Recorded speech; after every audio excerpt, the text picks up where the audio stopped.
All right, let's take you back now to the Stilfontein matter and the matter of illegal mining, where hundreds of mining communities earlier today marched to the Department of Mineral Resources offices in Pretoria, calling for not only the department's involvement, but the mining companies as well. The protesters saying illegal mining crisis is worsened by the community's exclusion.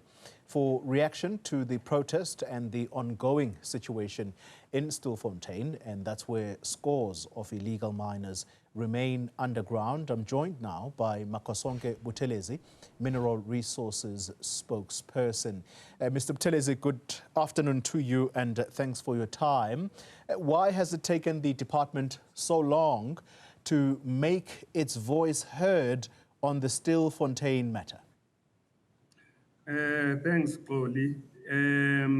They should understand that the operations at Stilfontein, Operation Vala Umkot, is being led by the SAPS, and it's working in conjunction with the South African National Defence Force.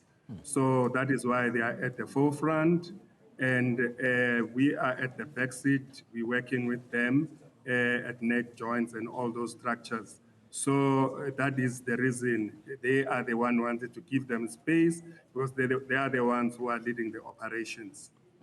Does the department responsible for mining go along with the assertion that these are criminals engaged in criminal activity?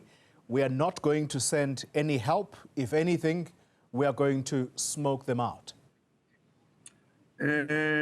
We are unanimous as government that this is a criminal activity and it should be stopped, and that is why we let the law enforcement agencies do that to fight crime. The mining communities have marched to your department this afternoon, and they are very clear in their stance that these communities are not only excluded, but they also comprise former mine workers who are out of work, not because of their own choice, but because they were retrenched from work, and this is the only job they know how to do, and therefore some of them are involved in illegal mining. Does the department feel some kind of responsibility here as to these workers finding something to do with their talent? We have a responsibility as the department to make sure that the mining industrial sector is open for everyone who wishes to participate. And that is why in the MPRDA Section 12, we have a special provision that looks at historically disadvantaged individuals. And through that section, it allows historically disadvantaged individuals to apply for mining permits. That's the first thing. Secondly, we have the artisanal and small-scale mining as the department policy, and that policy is there then to strengthen that part of the Section 12.1 of the MPRDA to support and make sure that the sector, the artisanal and small-scale mining sector, grows. And it is a sector that exists. And we also have the artisanal and small-scale fund. That is the third thing that we have to support up-and-coming and historically disadvantaged individuals to participate in the mining industry. So it is not true that the department is not doing anything at all to make sure that those small miners who want to participate into the industry are being given support. If artisanal mining is already a policy of this government, what is the difference between what the people who are underground in Stilfontein are doing versus what you say is artisanal small-scale mining?